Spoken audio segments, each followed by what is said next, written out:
আসসালামু আলাইকুম। আমি আলিফ, আলিফ ইঞ্জিনিয়ারিং পক্ষ থেকে। আশা করি সকলেই ভালো আছেন। আজ আমরা চলে এসেছি নতুন আরো একটি প্রজেক্টে। যেকোনো বাসার এন্ট্রি খুব বেশি ইম্পর্টেন্ট। আমাদের ঢোকার সময় আমরা সুন্দর একটি এন্ট্রি দেখতে পাচ্ছি, যেখানে দেখতে পাচ্ছি সুন্দর একটি আয়না করা হয়েছে। এখন আমরা ঢুকে যাচ্ছি আমাদের মেন এন্ট্রি দরজাতে।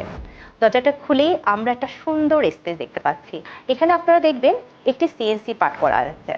আমরা বেসিক্যালি কাজ করেছি শুধু হোয়াইটের উপরে এবং হোয়াইট জকুর সঙ্গে।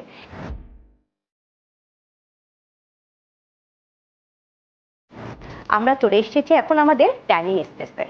আপনার ডাইনিং স্পেসে দেখতে পাচ্ছেন সুন্দর একটি কাউন্টার করা হয়েছে এবং একটি ওপেন স্পেস রাখা হয়েছে পর্যাপ্ত পরিমাণে, যাতে করে আপনি আপনার প্রয়োজনীয় সকল জিনিস এখানে রাখতে পারছেন এবং আপনার যখন গেস্ট আসছে তখন এই সাব কাউন্টারকে সুন্দর কিছু খাবার পরিবেশন করে প্রেজেন্ট করতে পারছেন। উপরটায় আমরা স্টোরেজের সঙ্গে কিছু গ্লাসের কাজ করেছি এবং তার সঙ্গে তো অবশ্যই লাইটের খেলা রয়েছে। আমরা চলে আসছি এখন আমাদের ড্রয়িং রুমে। ড্রয়িং এবং ডাইনিং আমাদের একটি ওপেন স্পেস ছিল।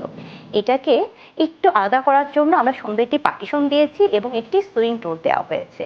এই ডোরটার সঙ্গে সিএনসি মিল করে সিলিংয়ের সাথে ম্যাচ করে এই কাজটা করার চেষ্টা করেছি।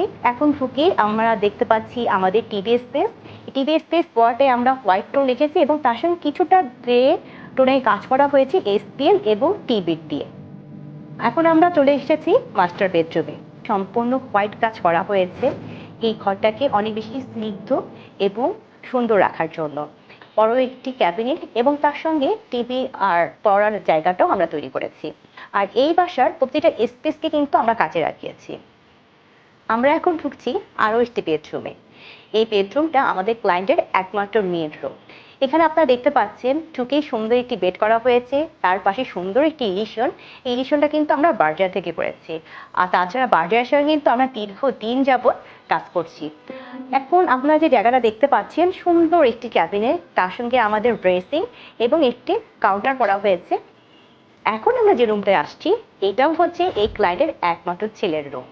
আমাদের যে ক্লায়েন্ট তার ছেলে উনি গ্রেটা খুব বেশি পছন্দ করেন। তার পছন্দটাকে মূল্যায়ন করে আমরা এখানে চেষ্টা করেছি তার পছন্দের কালারটাকে ইউজ করে তার রুমটাকে ইন্টেরিয়র করতে। তো এখানে আমরা চেষ্টা করেছি বড় একটি টেবিল এবং তাকে প্রচুর বুকস রাখার ব্যবস্থা করতে এবং তার পাশাপাশি একটু ড্রেসিং ইউনিট আছে। ইন্টেরিয়রে শৈল্পিকতা ফুটে ওঠে একটি লাইটিংয়ের উপরে। একটি লাইটিং একটি বাসার অনেক বেশি গুরুত্বপূর্ণ স্থান দখল করে রাখে। আপনারা আমাদের প্রজেক্টে দেখতে পাচ্ছেন আমরা কিন্তু এখানে খুব বেশি লাইটের ইউজ করি নাই এবং অনেক বেশি কালার ইউজ করা হয় নাই। এখানে শুধুমাত্র একটি ওয়ার্ম কালার ইউজ করা হয়েছে এবং ওয়ার্ম কালারের মধ্যে আমরা স্পট এবং কেপ লাইট ইউজ করেছি। শুধুমাত্র লাইটের মাধ্যমে আমরা ওয়ালটাকে হাইলাইট করেছি। তবে এখানে আমরা যে লাইটগুলো ইউজ করেছি এখানে সবই কিন্তু worm colour. Worm colour light use করলে যে কোনো বাসাকে অনেক বেশি সুন্দর এবং স্নিগ্ধ লাগে। একটি বাসার সবথেকে ইম্পর্টেন্ট জায়গা হচ্ছে কিচেন।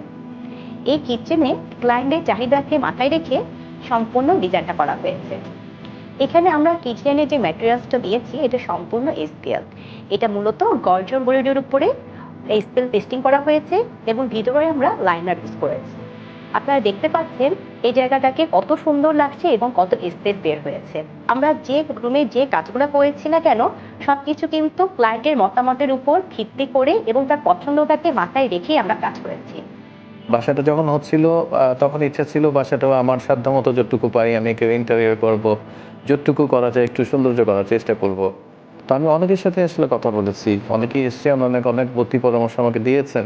লিফ ইঞ্জিনিয়ারিংয়ের সাথে আমার যোগাযোগ হলো, তাদের সাথে আমি যোগাযোগ করলাম। তারা আমাকে অনেক বুদ্ধি দিয়ে পরামর্শ দিয়ে অ্যাডভাইস করে তারা এমন একটা অবস্থায় নিয়ে এসছে আমাকে ফাইনালি। আমার কাছে মনে হলো যে হ্যাঁ ফাইন, জিনিসটা আসলে এরকমটাই চাই। It could have been much better. আমি আসলে একটু সিম্পলিসিটির মধ্যে থাকতে পছন্দ করি, কারণ আই ফিল যে simplicity is the beauty to me. I am happy. আমি আরও হ্যাপি আলিফ ইঞ্জিনিয়ারিং আমাকে ভালো সাপোর্ট দিয়েছে। ধন্যবাদ। ধন্যবাদ সবাইকে আলিফ ইঞ্জিনিয়ারিং সঙ্গে থাকার জন্য। আসসালামু আলাইকুম।